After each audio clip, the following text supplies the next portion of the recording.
All right, everybody, Happy New Year's. It is officially the 7th. We're a week in, and as you can see, the dinos are pretty much gone. And I have quite a bit to update you guys on. You can see right here, let me see. Watch out, Dory. That's one of the updates, but hold on one second. Okay, right there. See that right there? That is what is left of the dinos. And I think it's like that stringy stuff if you don't know what I'm talking about. But I think what I'm going to do is go ahead and possibly add the vibrant and install the UV sterilizer because it finally came in today after all the dinos are pretty much gone. So still trying to decide exactly what I'm going to do with it, but let's just go over the new things in the tank because that's pretty cool. So starting with Mr. Foxface over here. Sorry, these clowns really want to get in. We've got this purple Antheus here. Sorry, the fox is right there in the back. That yellow, white, skunk-looking one, that is the Foxface. And then this purple one right here, pretty cool looking. That's an Antheus.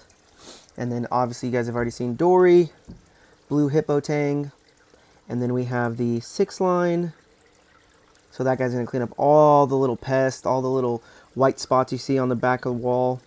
I'll probably scrape them off one day so that he can kind of tear at them and doesn't have to basically break the shell. But one of the bigger updates we have is this guy right here of Lamini Tang. He is going to be huge.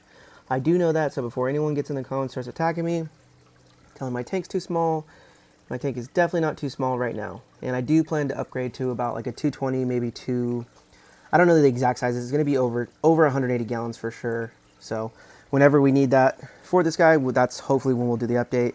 If not, we'll be responsible and kind of either rehome him or do whatever we have to do. But for now, he's going to be in the tank and grow with it. And we'll see how big he gets and how quick it is. Because I'm not too sure on how fast he's going to get big, but I know he will be huge. We got some bumblebee snails.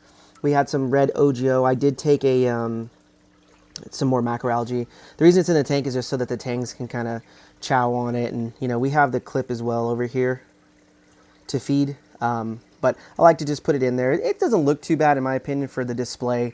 I know some people don't really like that. And we do have this giant, let's see if we can focus this. Come on. For this giant Halloween urchin. Pretty massive, honestly. I probably should have got a smaller one, but that's okay. Sorry, it's not really, can't really get a super good angle on him, but what he is just an urchin, and he's just going to eat all the algae and stuff like that. Everything's looking really good as far as the corals go. Even though they didn't have any light, all of the stringy snot is completely gone, so that's pretty cool. The convict tang, watch out, buddy. Watch out. All right, so the sand is on this coral because of the sand sifting goby. It's the dragon one. He kind of likes to throw sand all over these guys, so I'll have to clean that up later. But yeah, that's the update so far. No dinos really at all visible. I'll probably take the turkey baster and just kind of blow that out, maybe over everywhere, honestly, and then change the filter floss again to get all of it completely out. And then I'm going to be installing the UV filter as well. So that's the update for now. Things are going pretty good. I'm pretty happy with the results of putting those biospheres in. Turning off the lights, obviously, is definitely the #1 killer for that. And then what else? We've had the lights back on for about 2 days now, so that's good. I haven't seen anything growing back. What else? We do want to get some more algae growth in here, that's for sure, but that's going to come in time, and we don't want the dinos to win over that. I'm still waiting on my shipment for those nudibranchs, so once that comes in, I'll have an update for that. I did get these fish from LAX Aquarium when I took my family to the airport, so I have a video of that. Unfortunately, I didn't bring my mic or my, a lot of my equipment, so that's kind of a bummer. But next time when I go to pick them up from the airport, I will definitely do a full kind of tour, something good. But I'm going to put together a little voiceover video of the store and everything that was there, because it was actually really cool. If you guys haven't ever seen the page or whatever, I think it's just LAX Aquarium on Facebook or Instagram. I know they have an Instagram, it's pretty active. But yeah, they have a lot of stuff. They do live sales, so pretty cool place. I'll get into that in the other video, and I'll do a voiceover and kind of show their page and stuff like that so that you guys can check it out yourselves. But yeah, this is the update for the fish, the tank so far, what we got as far as stocking and how things are going. This is an acclimation box. I forgot to mention that right here. This thing right here is just magnets held on, and it did come with these 2 dividers. Hold on, right here.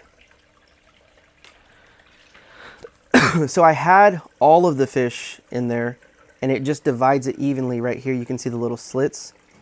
So these 2 go in, and they're just walls, so they can't, you know, mess with each other basically. But they're pretty docile. They're pretty, you know, relaxed. I didn't want the other fish in the tank to kind of bully them, but everyone's getting along pretty well. I'm surprised with the damsels, but these damsels have been in my buddy's tank for years, so they've kind of grown up and been pretty peaceful for the most part. So fingers crossed on that things stay like that. And I honestly expect them to stay pretty peaceful between these tangs and stuff. You know, I didn't add any more damsels or clownfish or anything like that. So adding the tangs should be fine.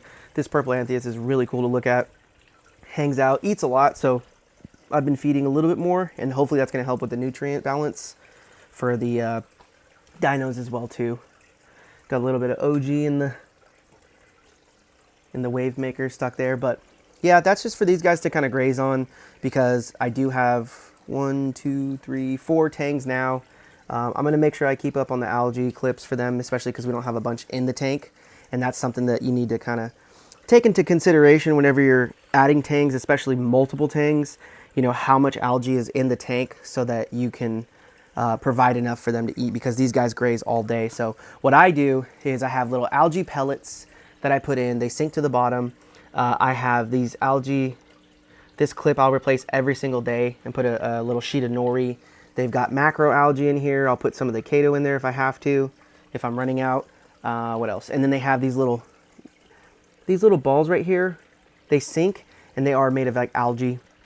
Just kind of a little treat for them. Snails will eat it if they don't. So kind of just got the whole system for them to eat and take care of all the just the nutrients that they kind of require, but not necessarily. So that's why I have a huge cleanup crew, just in case it is too much and, you know, everything is getting eaten. It's not just sitting in the tank and rotting. Like for instance, because this is in the acclimation box, but if I took this little piece out, this piece of food, it would get consumed within a couple minutes with all the snails, crabs, things like that. So the other tangs would eat it too. This is just in there for that one tang so that he can eat if need be, and he's not getting like bullied, or, you know, he's not having to compete too much for food right now. He can kind of acclimate slowly and relax. But yeah, that's the update right now for fish. I'm going to go ahead and go over the unboxing of the UV sterilizer, because I do have it, and I'm going to get into that right now. All right, everyone, so we are back here at the reviewing table once again, and today we're going to go over this green killing machine. I've seen a couple videos on YouTube. They were okay, definitely a little bit older, so I kind of want to test this out and then answer any questions that I felt like I had when I was watching other people's. So starting off, it's 120 gallons. This is going to treat up to 120 gallons. So it's perfect for my tank because mine is the SR-120. And even though it's 120 gallons with the sand and the rock, I would say it's probably closer to like 115, maybe even less than that. But we do have the refugium as well to think about, so, and the skimmer. So we got a little bit of water volume in there that's kind of taken away and adding. But overall, we're really close to this 120 gallon volume total. So that's what this is going to be. Let's see. Sorry, I'm trying to figure out where the tape. Okay. So here we go. That's what this is going to be for. And it is a UV sterilizer. We're going to be using it to kind of, in theory, hopefully kill. The problem with the theory is that, and the reason I say that is because the water that flows through here and is going to be kind of zapped by this light, it depends on the flow, and I don't think there's an adjustable flow for this. So it's kind of like a swinging for the fences and, you know, hoping that it actually has the right flow rate for your tank, for your size. And, you know, this is almost exact to what my tank size is. So hopefully, you know, that kind of works out in my favor. Kind of fingers crossed on that. I don't necessarily need this right now, but I kind of want to put it on to see if that puts the nail in the coffin for the dinos. And the reason I say it like that is because 2 videos ago, I didn't have any dinos. And then last video, I had some dinos. But I had been fighting them before, so they kind of went away completely, and then I let them come back. I had the lights on full blast. I kind of let it get out of hand so that I could show you guys like what I was going through. And now that you've seen it completely kind of go away again, you know what I've done is turn off the lights, and I have removed a bunch of the dinos that were on the rocks by blowing them with the turkey baster and then catching them in the filter floss and then throwing away the filter floss immediately so that it's not sitting and breaking down. But this is going to help because at night you would see that they would kind of just go into the water column and get super cloudy. They would go away from the strings, and then this is going to help out with just kind of killing it and zapping it so it can't reproduce in the water. So long-winded, super long way to say that, but that's what I was trying to say, that this UV sterilizer has a light bulb and it will sterilize so that it can't reproduce once it goes into the water column at night. So let's see. So far, I mean, it looks pretty nice. You got a decent quality here. It's definitely plastic, a cheaper plastic for sure. A nice little pump here. Comes with an extra sponge. It says that on the box too. So this is just kind of first impressions. Nice little suction filter. So this will be cool because this is going to fit into one of my chambers. As soon as I'm done kind of going over this, I'm going to cut the video and then show you what it looks like installed and running. So don't worry about that. I'll get to that next. I'm not just going to unbox it. I believe this is just a power brick to it. Let me see. Yeah, this is just the power. And then here is the actual plug. So pretty cool. Super standard, nothing crazy about it. Oh, here's the extra sponge they're talking about. So this is the one that I guess I can just kind of swap out with this one over here. Right here, I can just swap these two out and then have one clean all the time. And this is another little cleaning tool that they give you with it. So let me see.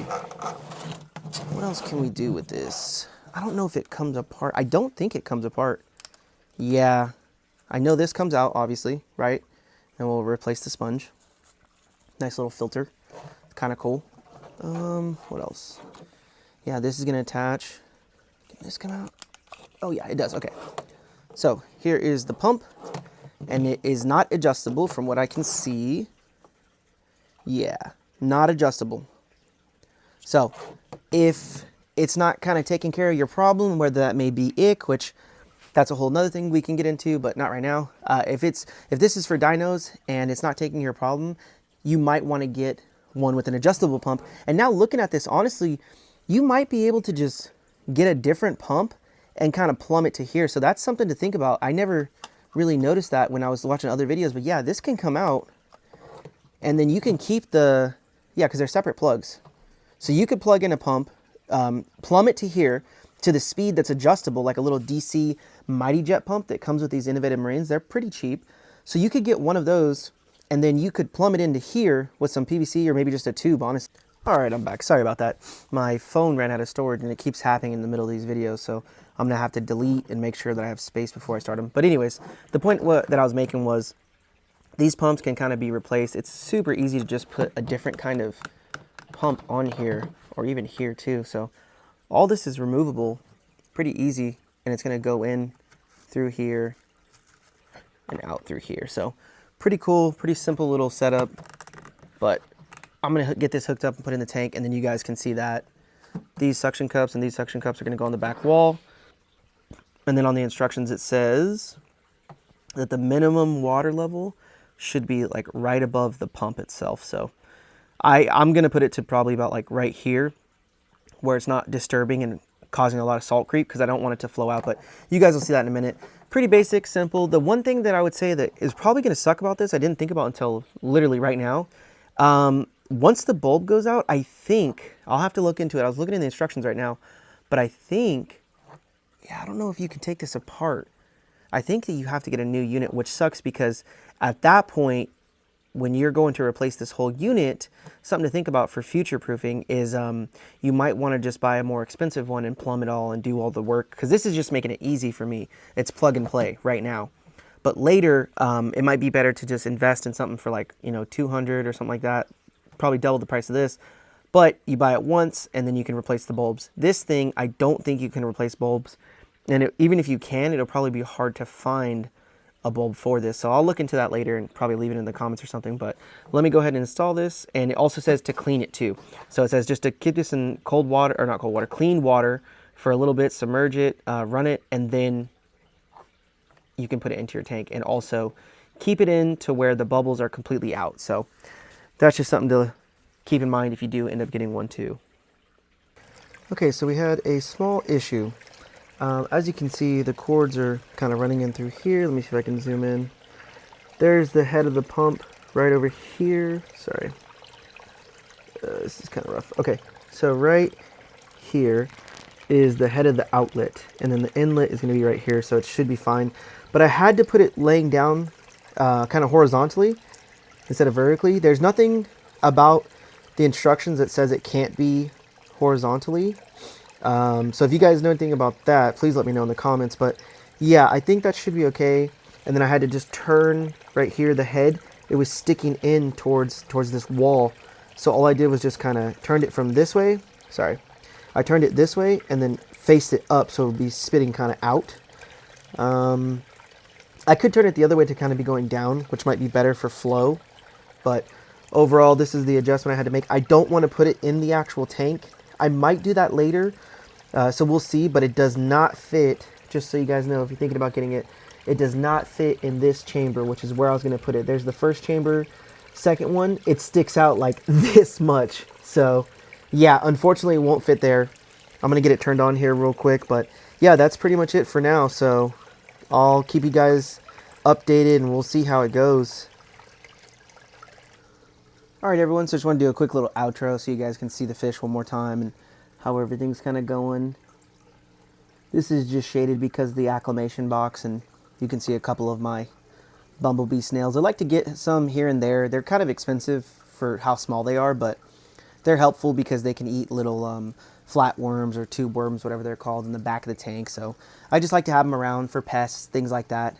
And yeah, thank you guys for watching. I appreciate all the support. We're slowly growing, so that's actually working out really cool.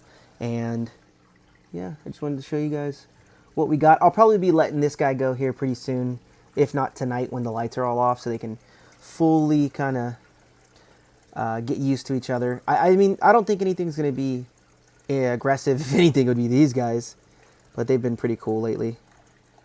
So I think they're just used to having a bunch of tank mates, which is really good for me, and same with the damsels. So got lucky on this one so far, and let's hope that it stays that way. But yeah, I just wanted to show you guys the tank one more time and how things are going. I will be taking out these rocks 1 and 2 because they are not the Aquaforce rock, and I kind of want to, I have a plan for, especially for corals later, where I'm going to have some shelves where it's going to be like a, not a Z, but kind of like a little step.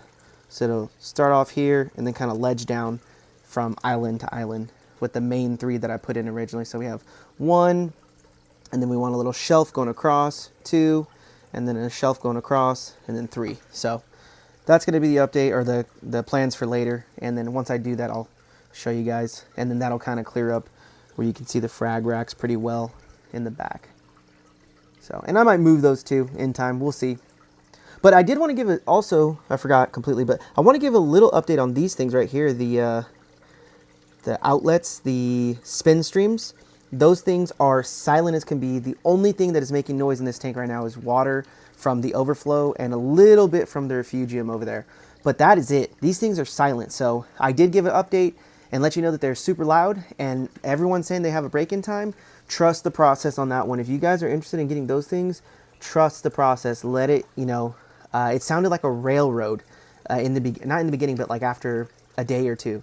And then, I don't know, maybe 3 or 4 days after that, it turned into kind of just, you know, no noise, but it's still moving.